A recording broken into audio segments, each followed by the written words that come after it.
distance પરથી આપ જોઈ રહ્યા છો કે આપણે સામે તરફ જઈએ છીએ ચાલો એન્ડ તરફ વાત કરીએ ઓશન ભલે નાનો હોય તો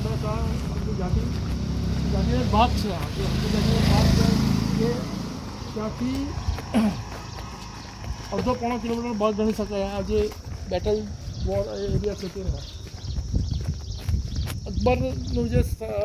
સેના હતી સામેથી સામેથી આવતા હતા સૈનિકો અને ઉપરથી તો આપણે જોઈ શકીએ બંને તરફે બંને તરફે મહારાણા પ્રતાપના સૈનિકો ઉપરથી આક્રમણ કરતા હતા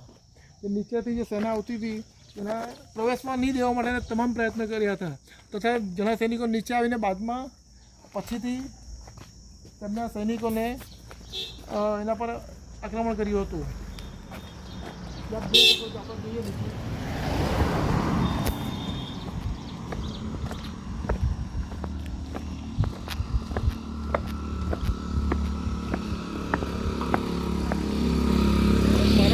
એકદમ વ્યૂહાત્મક રીતે આ યુદ્ધ કર્યું હતું જે યુદ્ધની રચના કરી હતી આ એક જ ઘાટીનો એવો ભાગ છે જ્યાંથી ફક્ત અહીંયાથી જ પ્રવેશ કરી શકાયો હતો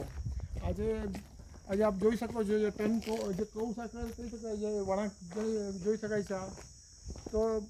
મહારાણા પ્રતાપ દ્વારા એકદમ વ્યૂહાત્મક રીતે જે યુદ્ધ આગી ઉતારી હતી આ ઘાટી પરથી પ્રવેશવા નહીં દેવા અકબરના સૈનિકોને રાજ્યમાં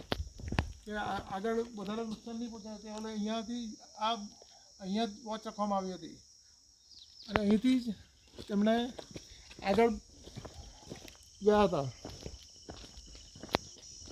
આપણે જોઈ શકીએ છીએ આગળ બંને તરફે ઘાટી એકદમ તમને કે અહીંયા એક અલગ અનુભવ